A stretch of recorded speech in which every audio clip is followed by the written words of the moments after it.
stuff. So that's when he said like अगर social media में फोड़ना है तो बेशरम होना पड़ेगा is something along the lines is what he said.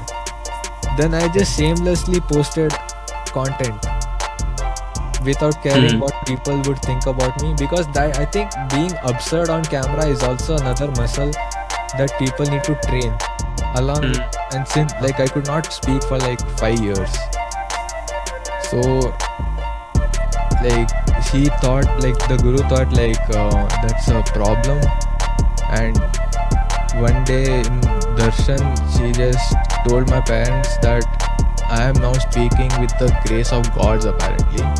So they took it like a blessing of God or like blessing of the guru. So Reels era, it was more about everything else than music. So my first 100k view video was about how people can use AI with your own devices itself. People really think when I'm really old when they see me with the hair and mustache. That time I had an infection in my eyelid, so I was talking like this. So that also was like another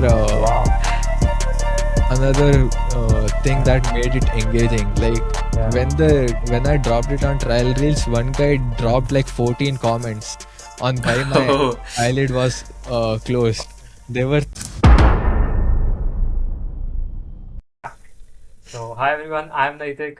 I'm Shivansh, and today we have with us Kalium. Am I pronouncing it right? You can say anything, man. It's a made-up name. I don't really hold that much regard on how people pronounce my name. What's your actual name? My name is Kalidas. Oh, really? Yeah. I thought welcome to No Doubt Kalidas. Yeah, my actual name is. We are very in pleasure to meet you. Yeah. So how was your day? Yeah, I've been just chilling for today. I didn't have much work today. I just completed a remix and I just posted that on YouTube. That's it. Yeah. So every viewer who doesn't know who Kalidas is someone who has been viral for a couple of days, and he seems pretty normal about it. That okay, it's just viral, like okay, it happens.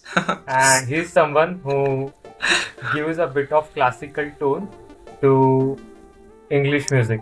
So yes, I know whatever I'm saying is just underperforming or it's underlying. pretty much the best ways to put it. Like for a layman, it's very good. Yes, we will explore that stuff. Let's just go into that. So, by the way, how old are you? I am 21.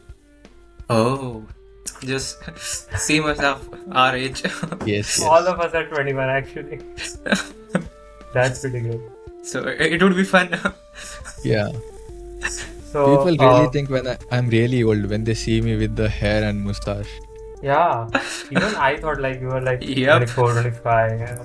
Legend. Okay. Even I thought that same. So what's your journey like? Like, were you always this person who loved music? And how it started? Yeah. My journey with music is like really.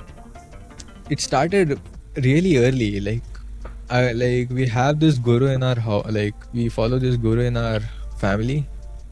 Like she was the person who named me, and since like I could not speak for like 5 years. So like she thought like the guru thought like that's a problem, and one day in darshan she just told my parents that I am now speaking with the grace of gods apparently. So they took it like a blessing of God or like blessing of the guru. So since then she suggested my parents that I should pursue or like I should be put in music classes. So using the compounding on those skills, I wanted to understand how people made or like release music. So I think around the time when I was in 7th grade, I discovered the actual music platforms aside YouTube, because whenever people wanted to listen to music, it was either YouTube or Spotify. I always wondered like what takes what it takes for a person to release and make music. But I didn't really take that much like research into it. I just knew you had to basically have a mic, know some instruments, and have at least like a good team of people who can play music together. That's what my ideology was. And then slowly I got introduced to Alan Walker. Oh. Yeah, so that's when I understood like people could make music from laptops as well. And interestingly Yep. enough, he had remix albums. That's when I Alan Walker. understood like people like other DJs and producers would take his songs and remix the songs, and Alan Walker would publish it as an album. And that concept like really intrigued me. Like, wow, there are people who are taking other people's songs and producing as the song as if they made it, and they are also like releasing it officially as well. So that's when I understood like people can release music and make music with just a laptop as well. Like they didn't like the barrier to make music was way less now digitally. That's when I also found like EDM very interesting at that point. So I started like, even at that point I didn't have much idea on how to start. I just wanted to make music, but I didn't really know how. So after a few, like when I was in 8th, I found out that he made a video on how he, like Alan Walker made songs, and read a lot of articles and stuff. Then I understood that he uses this app called FL Studio. He uses this plugins called Silent One, Serum, and all the other plugins that you can use to make music. And I also downloaded the trial version of FL for a while. And at the same time, there was Chainsmokers and Illenium's Takeaways remix contest happening that time. So I thought, why not give it a shot? So I didn't have much knowledge as like now, but I took a lot of like, I just referenced a lot of songs that were available on YouTube, like how people made songs. But at that time, I was really overwhelmed by opening FL Studio. Like, if you open it for the first time, it feels like a airplane cockpit. You have no idea what these buttons do and how like music making in general. So all I did was, and I was young at that time, so people would find this very judgy, like something to judge. So all I did was I downloaded the project file of someone else's remake of the song, and I just changed few sounds here and there, and I published that to the contest site. Like, it had the verse. If I still have the song, I think it's in the cloud, I guess, like in my cloud storage. So all I did was just change the sounds here and there. Like, I didn't even know what MIDI patterns are, what samples were, what automations were. I didn't know what automations were until my second year of producing music. Yeah, then it just went on. And what surprised me was my rank was somewhere in between, like 200 something rank out of 500 submissions in Asia. Like, with that much effort that I put, people thought it's not that bad, even with my efforts and the knowledge I barely had to make good music. So that kind of stuff really motivated me to do more of them. So I just did more of that. I made a lot of trash music. I mean, I had to make trash music to understand how to make better music. So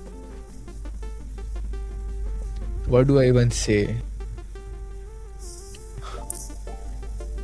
Yeah, I was so much into it that in my board exams, for my maths exams especially, I was making music for 14 hours.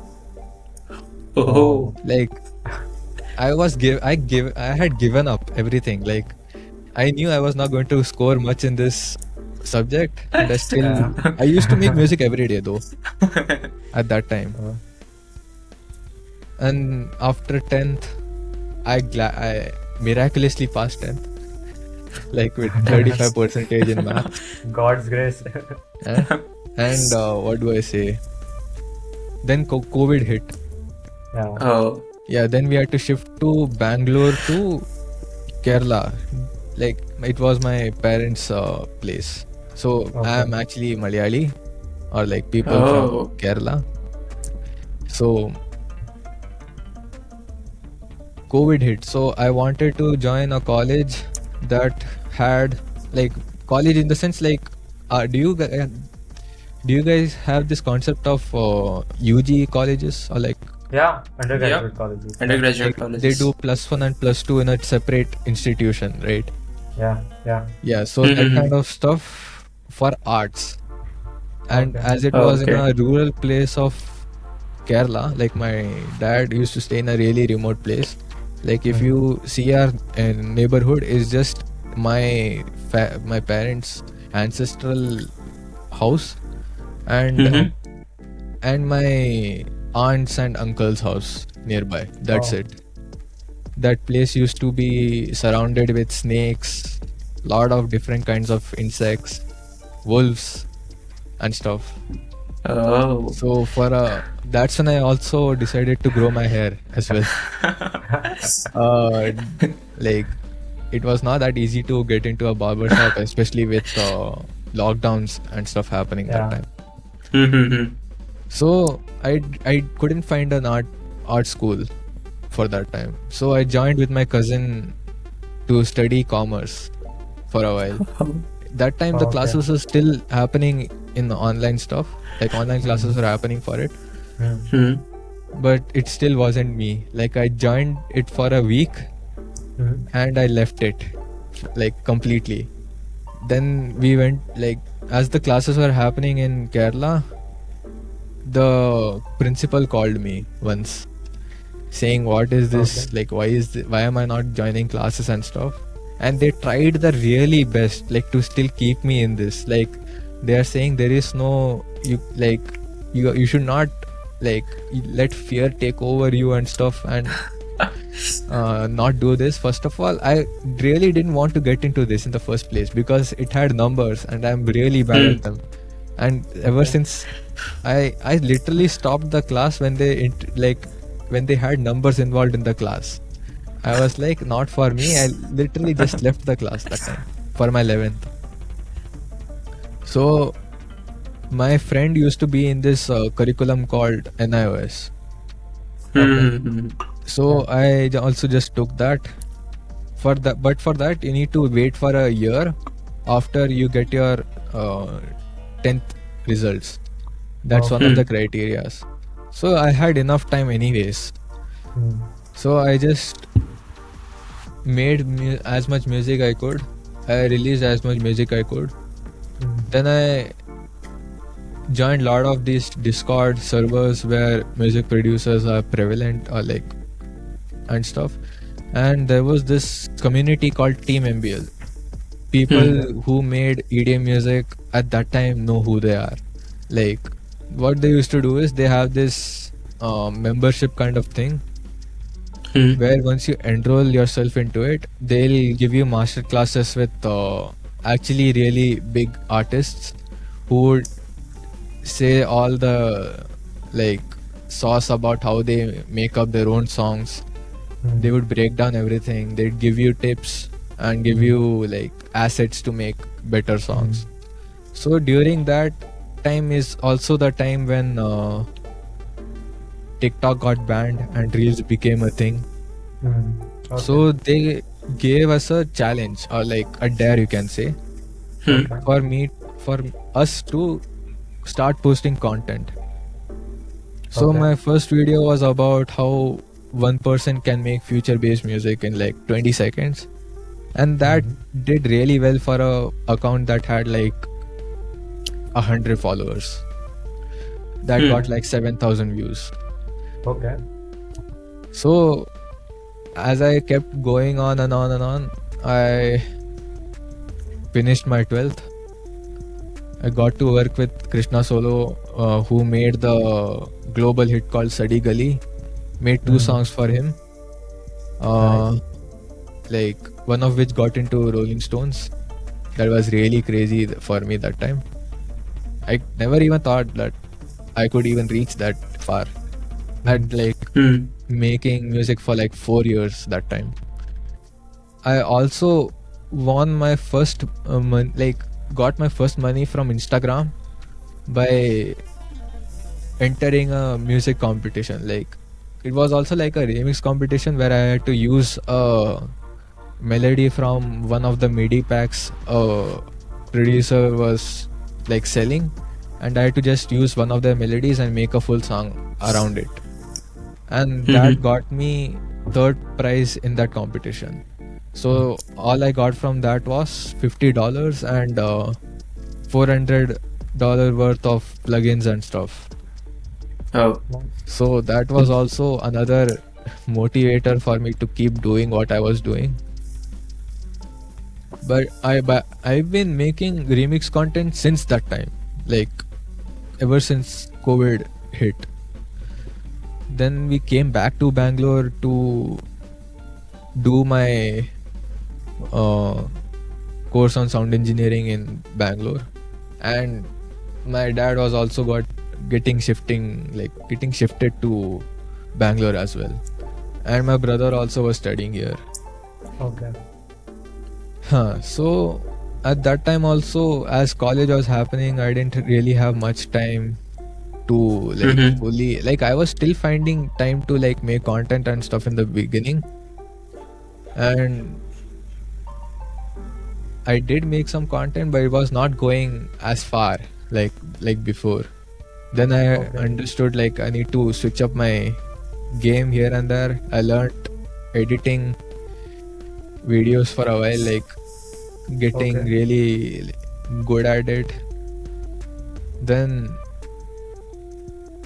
I just kept making videos, but I didn't really focus on releasing original songs. I was more focused on the course because I believed that the more I was thinking that I should release original songs only when I have like a full grasp of mixing. Like that's like the main thing I wanted to get into the course for. Like my mixes were really bad at that time. So I just wanted to get more nuanced knowledge of how people like mixed and master their songs to give like a better experience for the listener. And that's when I started like making or like focusing on original music.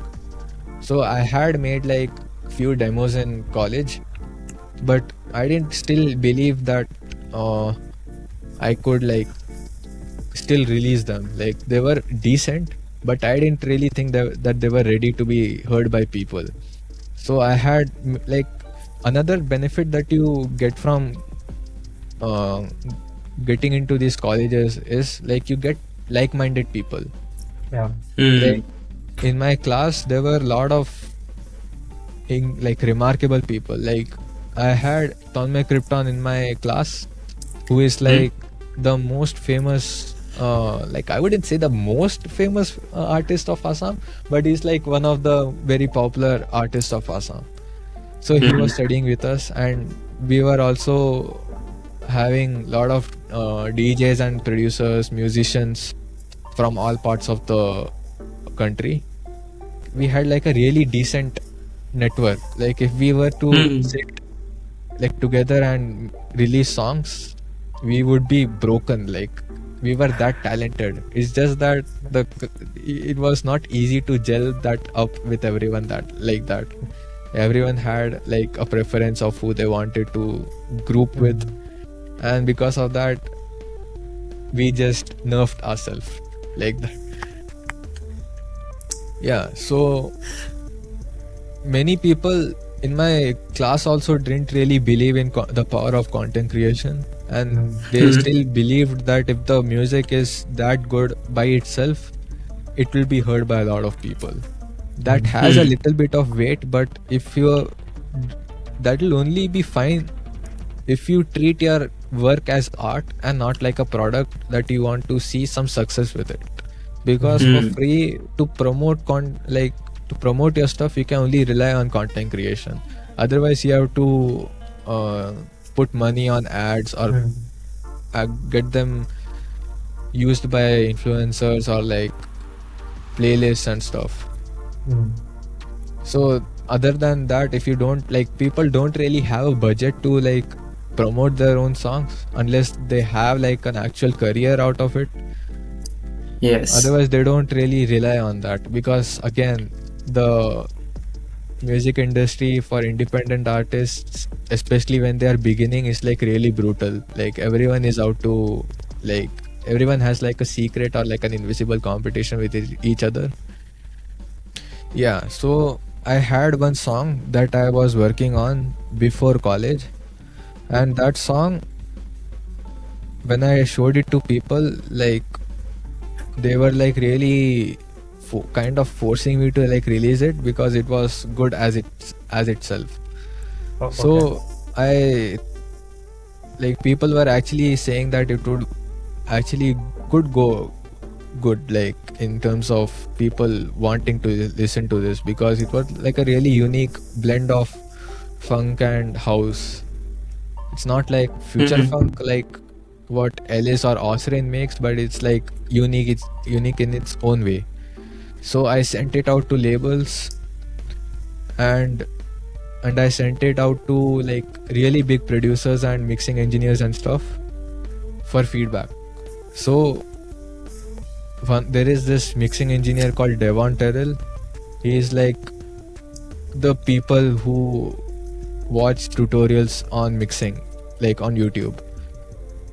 So he was like, he literally shouted me out on his story saying like, I am really, really good. Like, this is the kind of stuff he wanted. Like that kind of stuff can convince you to release it. Like these are the things that I was trying to gatekeep until I got my skills to a level until I could actually, you know, let it go. Because for every artist, every single release or like every single thing that they're working on is like a brainchild. So it's not something they want to give it out to people half-assed.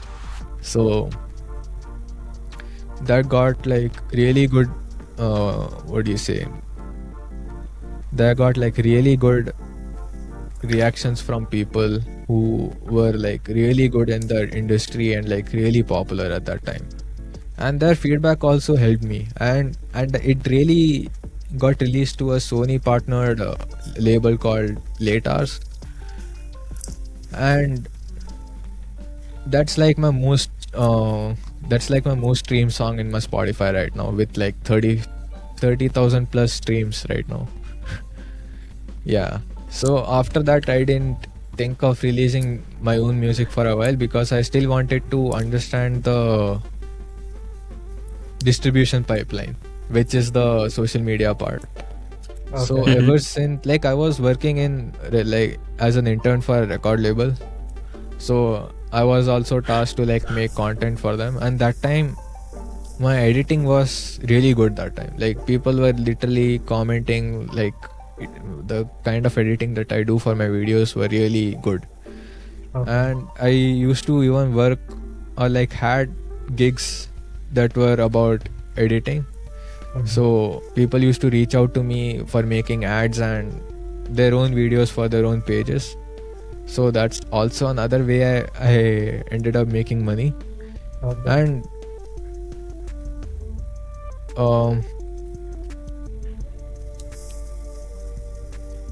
And with that, I also learned to make videos for my own brand as well. But now if you see, you would not find much, like the pieces of content that I've been posting, you would not see much of editing happening right now.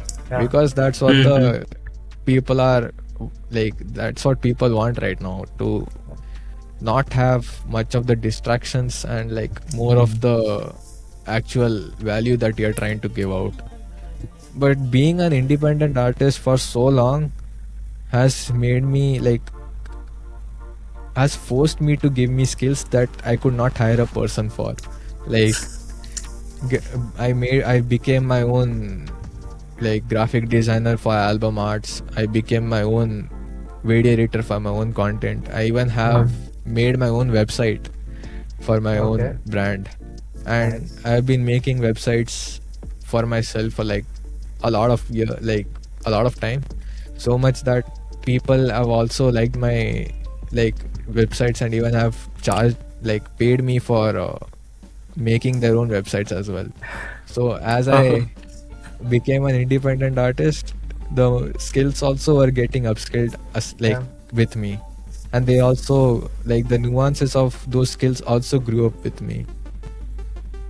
So you end up being everything at one point, like as you grow. That's the kind of Yes. artist you end up when you don't have a budget for. Like you need to find out everything yourself, and that's kind of better as like a brand uh, perspective, because no one else can know what you actually want unless it's you. And Yeah. some people have like hard time translating what you want, especially like me, who has like little bit of communication problems, like stuttering and stuff. So that's like really hard for like a person, for me to hire a person and then get things that you didn't want in the first place. Yeah.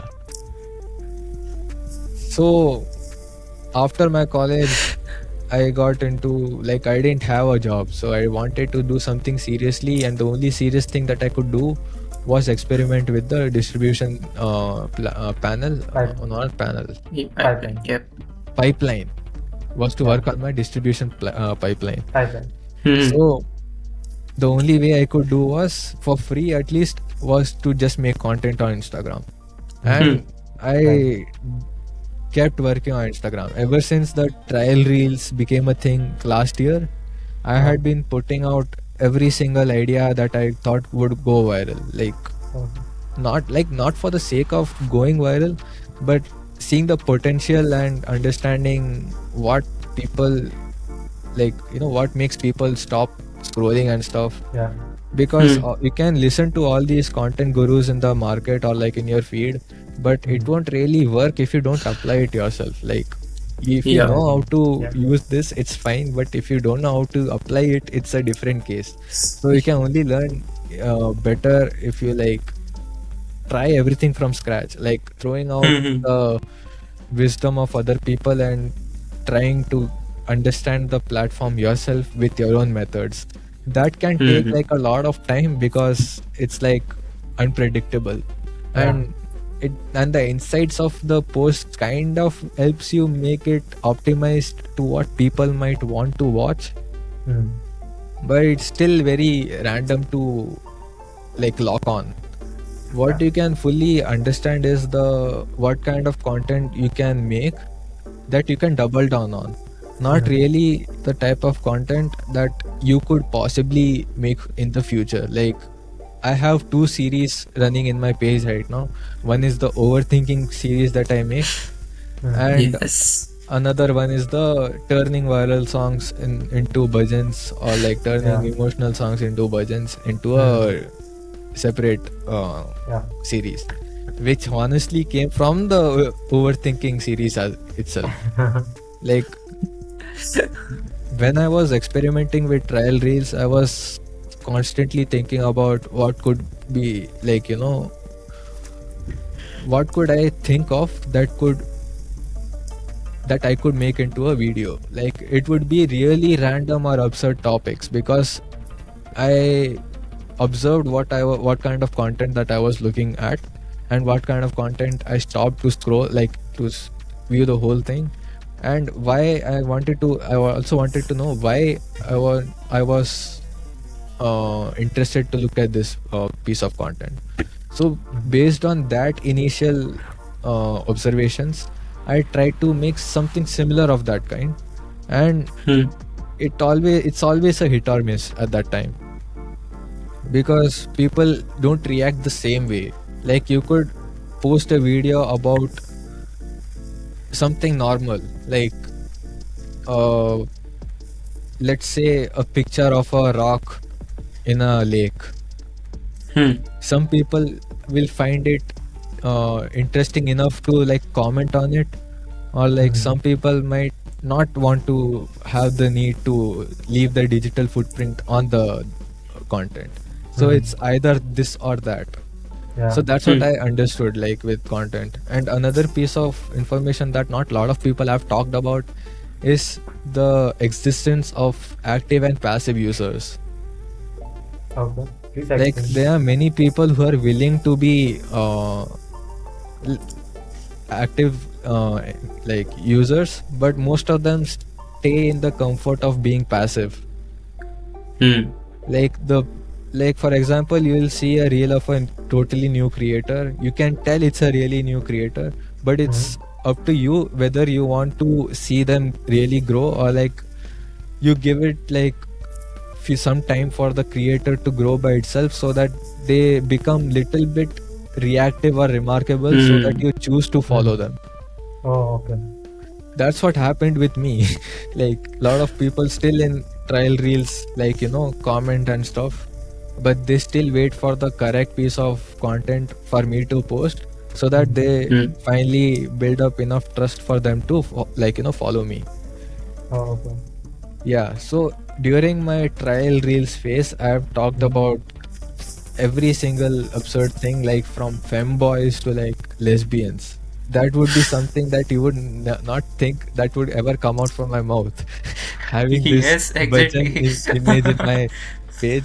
But that's like really important. Like gesture maxing is how you can understand the consumer behavior really well. Like some people might find it like really absurd for you to scroll. Some people might find it interesting for them to comment. So by just keep doing that for months, you will understand a pattern. Because if you're doing it for a long periods of time, you'll find a pattern, like why people are engaging on this kind of videos, and what you can think, and like what are the factors inside your videos that are going like engaging. Let's say engaging. Yeah, so my first video that hit 100K videos was not even about music. Like when you see my page, you would say it's a music page, but Yes. during my trial reels era, it was more about everything else than music. So my first 100K view video was about how people can use AI with your own devices itself. Like a lot of us have gaming laptops and gaming PCs that have their own GPUs, and that too not like small GPUs. It's like 16 GB, 32 GB GPU cards. You can easily do a lot of interesting things with it by itself. You don't really need to go to ChatGPT or like Gemini to make videos or like images or like generate text for you. By tools like ComfyUI or like LM Studio, you can do pretty much anything if you have just the right amount of GPU. So in that video, I would tell you the factors why it kind of went viral. So first of all, the hook that I used was another person's video that already had 1 million views. Okay. And that was also about like throwing out this problem that people are using. Like that time there was this trend going around that people were making images of themselves and their I guess hypothetical girlfriends or boyfriends that time. Okay. Oh. So someone made like a video on doing that isn't good, or like it's lame, and I just took that video as my hook, and I said, here's what you can do to make stuff with AI without really harming the nature. Okay. And Nice. that time I had an infection in my eyelid, so I was talking like this. So that also was like another thing that made it engaging. Like when I dropped it on trial reels, one guy dropped like 14 comments on why my eyelid was closed. They were thinking of potential reasons of why my eyelids were closed. Like, did bro got beaten up by her, like something like that. And another factor why that reel got viral is people had like sides to it. There were conversations happening. Like, people were kind of angry at the fact that I was still promoting AI in the end, and they didn't want me to see that. So they had like a lot of comments discussing about that part, and lot of comments supporting the use of AI as well. So people were having fights with each other, and that just boosted my comments like Controversy. Yeah. Yeah. So that was one of the times when I understood little bit more about AI. No, not AI. Content. Controversy. Yeah. So people like to see absurd things that are kept in a unintentional way, because my eyelid was not planned. Like, the eyelid infection was not planned. I just thought if I made a video with this, it could probably go viral. And it did. Yeah. But I don't make content in pursuit of going viral. I just make content because to understand the algorithm and to like just show what I like, just to share my voice with people. That's satisfaction. Not gratification. Like, just to understand how people are reacting to my opinions. It doesn't really bother me if I have like less reach or like less engagement in that. It just signals to me that I'm making bad content. That's pretty much it. Some people have that hard time understanding or accepting the fact that the whole problem with your content or like in this content creation journey is you just have bad content, or like either it's not reaching the right audience.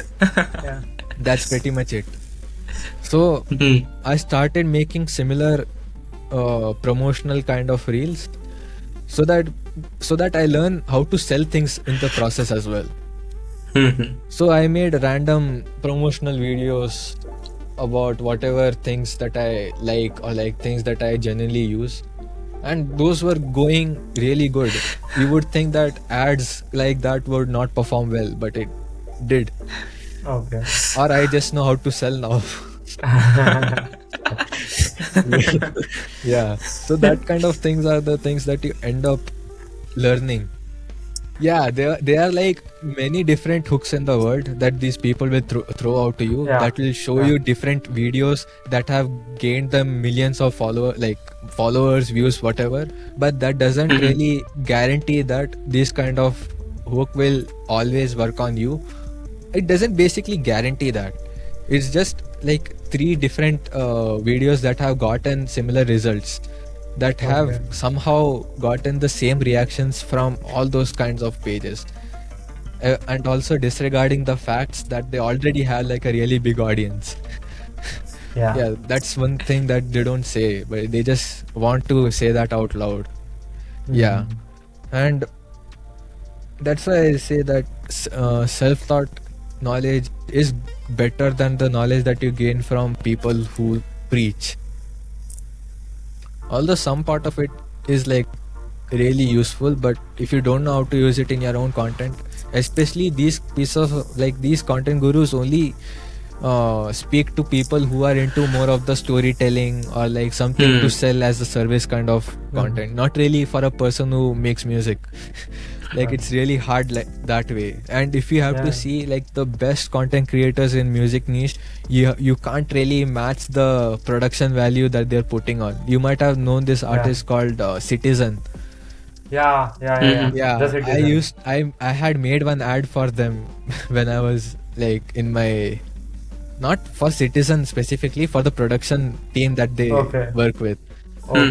Yeah. So that was also one of the first freelancing gigs that I've got while working as a video editor. Nice. Yeah, but when I'm talking about music niche influencers or creators, it's really hard to be differentiating in terms of production value. Like, you can find, like in my own genre, I can say a lot of artists like Daniel Allen, excuse me, like artists like Daniel Allen, Tej Audio, and Demo Tapes. All these people have their own distinct production value in their own content, or like they have their own editing styles and stuff. For me, who has never left this room to make content, can't do that. Like, it's so I still did my best. Like you can see that in my videos I have like different camera angles, I have different lightings, like I had bought different kinds of things just to still end up using my own phone in the end. Like this is my iPad, which I do most of the horizontal shots, and mostly for meetings I usually use a web camera that's way above my head. Okay. And I have a rig that is attached to my window. Another, and like my, if you see my room, I'm surrounded by windows. Here is a window. This is also a window. Behind also is a window. Wow. This place used to be a balcony. It's just that I didn't have really much of a space in my actual rooms to make it into a studio. So I got soundproof curtains and stuff for that. Nice. Just for to be able to record something if I'm going to record something. And I just went ahead thinking that if I have these kinds of tools and stuff, they would actually help me. But in the end, what I learned is, if you can't make a piece of content that is remarkable even without all the editing and production and stuff, so even with the production and the budget and everything, it's still going to flop. Because even the without thing the that resources. even because the main messaging isn't something that people would want to like listen to. There is no point to make the video like some people believe that if you have all the editing knowledge in the world and still somehow make random videos, it will still go viral. Although that has like little bit of weight there, because that kind of videos will only interest other editors. Saying, wow, what kind of editing, what kind of visual effects he has used. That will be the most of the comment section if the right audience finds it. But most of the struggle at finding the correct audience is basically the type of audience you have to immediately relate with. Because like for my own, like let's say my own friend groups or like music producers that I know, they know how to make music and how to mix master it. That's pretty much all they know. Or like they leave the promotion part to the record labels. Like they'll do the promotion part by sending them out to like playlist or like DJs or like radio shows and stuff, where they can get additional support from third party places or like from a foreign land, I guess, because DJ shows and all are in abroad. So they don't know how to promote songs for themselves. Like they don't know how to make like they have like really crazy music. It's just that they don't know how to sell their own stuff. Like when I tell them you have to treat your songs like a product, they get offensive and saying like, you know, it's art for me, bro. Then you should then you should not be upset when you have low streams. Like if you consider it as like an art project or like something that you don't really, that you made it for yourself or like like that, then you should not be worried about it getting the reach it has, because you yourself have nerfed the chances of it. Like you had a chance to like make like as many videos as possible and still chose not to put any efforts to it. Like that's like a really weird thing that I find about people. Like Instagram is free app. Like every single engagement, like share, comment, repost, save is all free for people to do. All you need to do is just give like a proper piece of product to the right people, and you have like a fan base.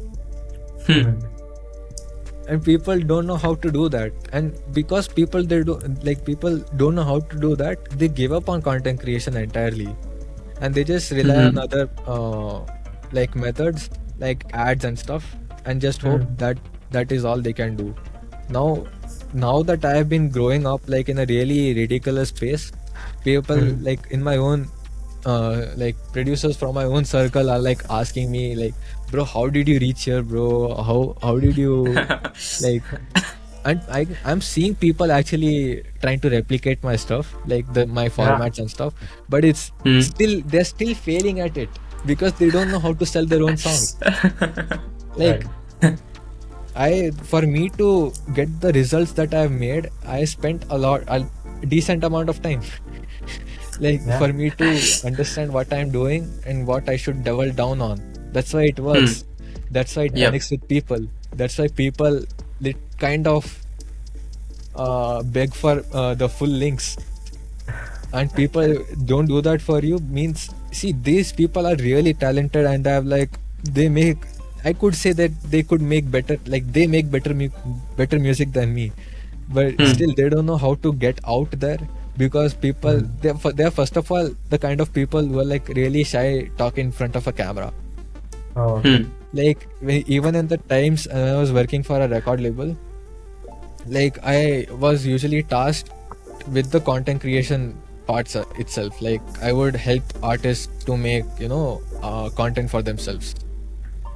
But they still don't do it because they're like really shy. And these people are people who are in Europe and US and stuff, like where content creation is the norm there. Like it's like still very, very unbelievable for me. Like you don't still want to put in efforts to like get little bit more streams than 1,000, because for making a song monetizable on Spotify is a song should have at least 1,000 streams. Below that, your song is not going to be paid. Yeah, so that's one thing that they don't. I think people who do this should not really complain about low streams at this point. Like you had a chance, like you still have a chance. Like people can still promote old songs because a lot of people don't know who they are and they don't know what kind of music they make. And some people, and sometimes if they get the right audience, you got a fan for life. And they give out on those chances. And because of me, some people like, because how fast I'm growing and stuff, how the engagement has been going by posting low effort video that they think is effortless and like no brainer thing. It's like is like something they think is like really replicatable. Yeah. So it's been like that. Like most of the people don't know how to sell their own songs. And just blame the algorithm when it doesn't work out.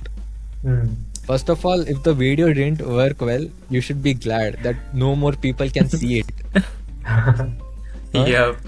Because that's a nice perspective actually. Yeah. Now no more people can see it. Now let's see what are the problems with the video. Now Instagram has made it very easy to like identify the mistakes in a video, like with the retention graphs and stuff, and when the people have liked the videos and stuff.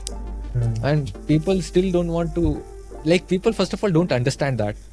Like it's like they made it as easy as they can. Like they just need to understand the anatomy of like an actual piece of content. They don't, when they scroll on Instagram, they don't really take notes of what kind of content they are consuming that stops them from scrolling. And at the same time, it's remarkable enough for them to share their own opinions or share it to their friends. That's where they are failing to understand content. They just think they just post videos brainlessly and the job is done now. Yeah, because your videos have not been seen by a lot of people, but you want the song to be heard by a lot of people, you should do your own gesture maxing in trial reels. Yeah. That's what I Yes. say to people. Like, trial reels is a thing. You can be as absurd, as shameless as possible, Hmm. and you just need to do it. Because one of the first times when I understood to go shameless was when an artist called Gravero was in a live stream with Yeah. us. Yeah. So we had a live stream with Gravero, like, from our label that I was working with. So Hmm. we invited him to check out some demos from our community, and he was saying that he was dropping some like gems on content creation, like what you can do to make your songs trend and stuff. Hmm. So that's when he said, like, अगर social media में फोड़ना है तो बेशरम होना पड़ेगा, is something along the lines is what he said.